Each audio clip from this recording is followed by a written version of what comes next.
स्तनमा बच्चाको सही पहुँचको बारेको स्पोकन ट्युटोरियलमा तपाईको स्वागत छ।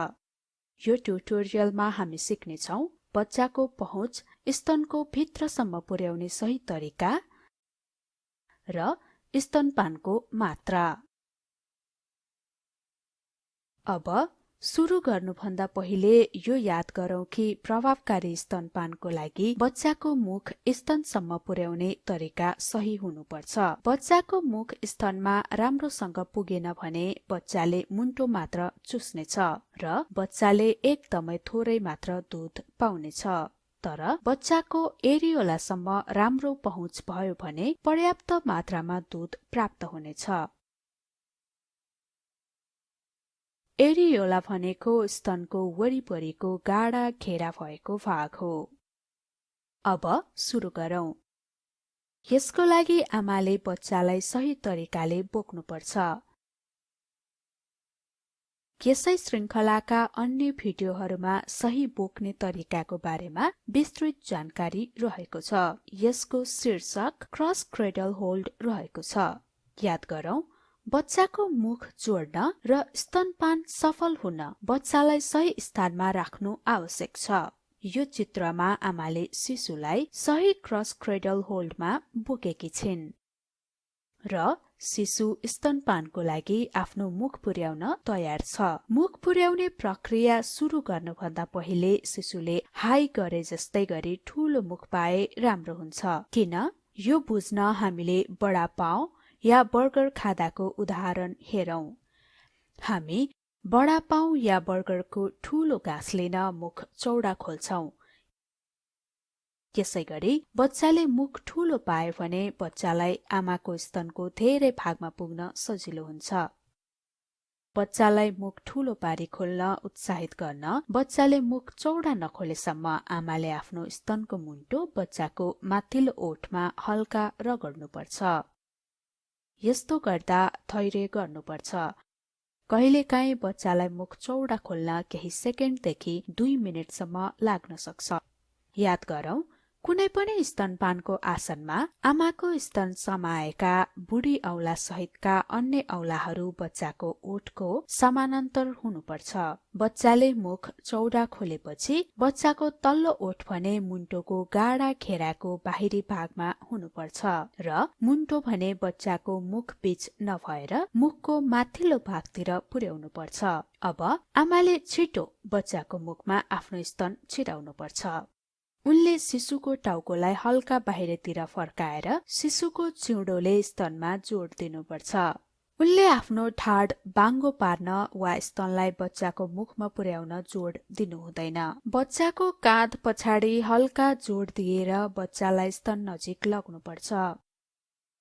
यो प्रक्रियाको सबैभन्दा महत्त्वपूर्ण पक्ष भनेको आमाको स्तनको मुन्टो वरिपरिको घेरो बच्चाको मुखभित्र रहनु हो। यसले मुन्टोलाई बच्चाको मुखभित्रको सहज क्षेत्रमा पुर्याउँछ। बच्चाले आफ्नो तल्लो ओठ नजिक रहेका मुन्टोको गाढा घेराको क्षेत्रमा आफ्नो जिब्रोले जोड दिनुपर्छ। यसले गर्दा दुग्ध नलीमा जोड पर्छ र धेरै दूध बाहिर आउनेछ।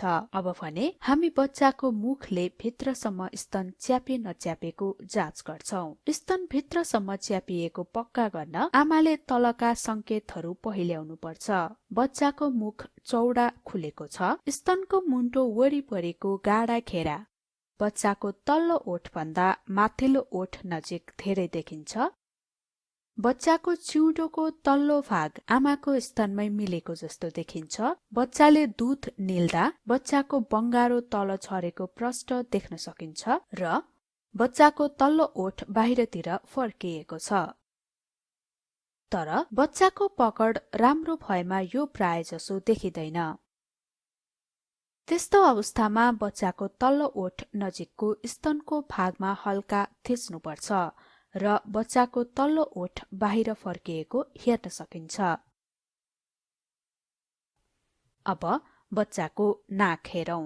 यदि बच्चाको नाकले आमाको स्तनमा जोड दिए जस्तो देखिन्छ भने आमाले बच्चाको टाउको हल्का बाहिर फर्काउन सक्छिन्, जसले गर्दा बच्चाको चिउँडो आमाको स्तनतिर थप धकेलिन्छ र बच्चाको नाक र निधार भने स्तनदेखि पर पुग्नेछन्।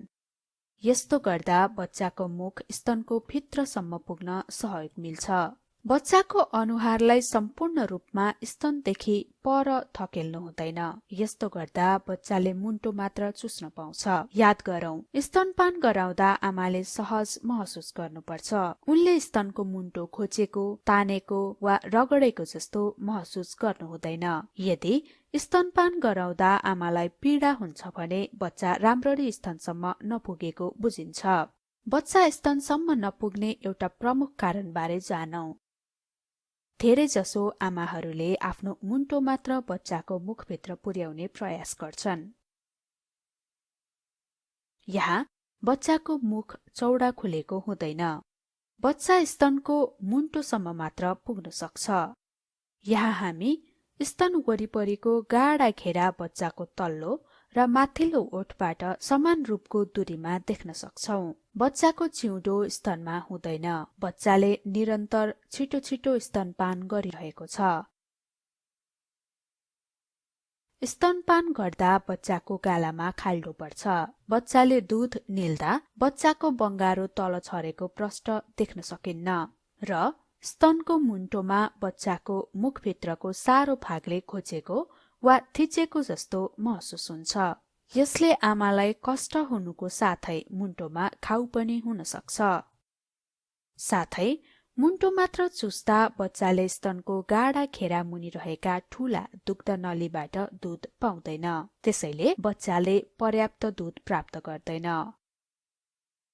यदि बच्चा मुन्टो मात्र चुसिरहेको छ भने आमाले आफ्नो सफा कान्छे औंला बच्चाको मुखभित्र छिराउनु पर्छ।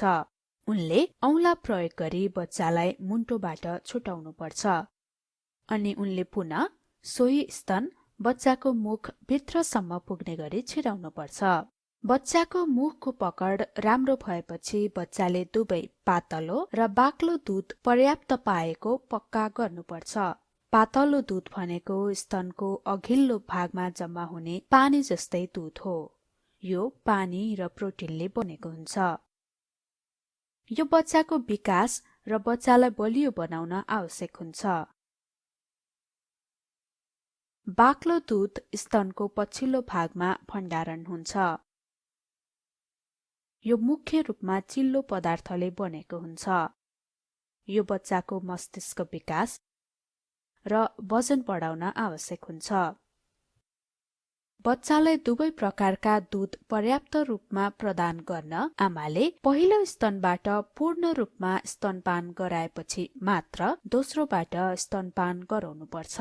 बच्चाले पूर्ण रूपमा एउटा स्तनबाट स्तनपान गरेको पक्का गर्न आमाले आफ्नो हातमा स्तन निचोरेर हेर्न सक्छिन्। यदि स्तनबाट पानी जस्तै दूध आयो वा धेरै नै बाक्लो दूध आयो भने आमाले बच्चालाई सोही स्तनबाट स्तनपान गराउनुपर्छ।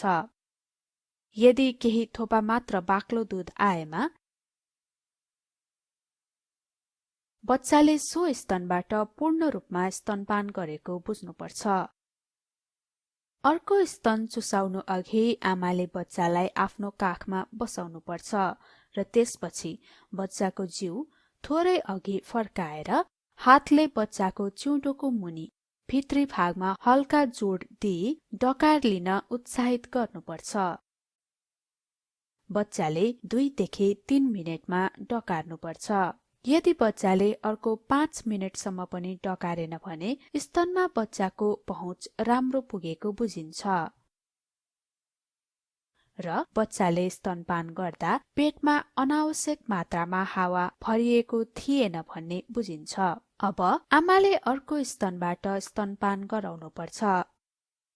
यदि बच्चाले पर्याप्त स्तनपान गरेको भए अर्को स्तनपान नगराउन पनि सकिन्छ, तर आमाले सधैं दुवै स्तनबाट स्तनपान गराउनु राम्रो हुन्छ।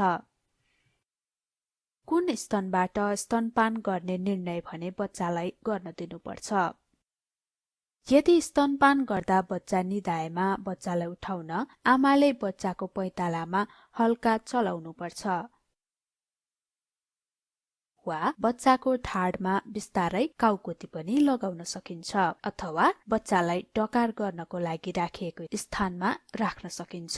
स्तनपानको सही तरिकासँगै स्तनपानको सही मात्रा पनि महत्त्वपूर्ण हुन्छ।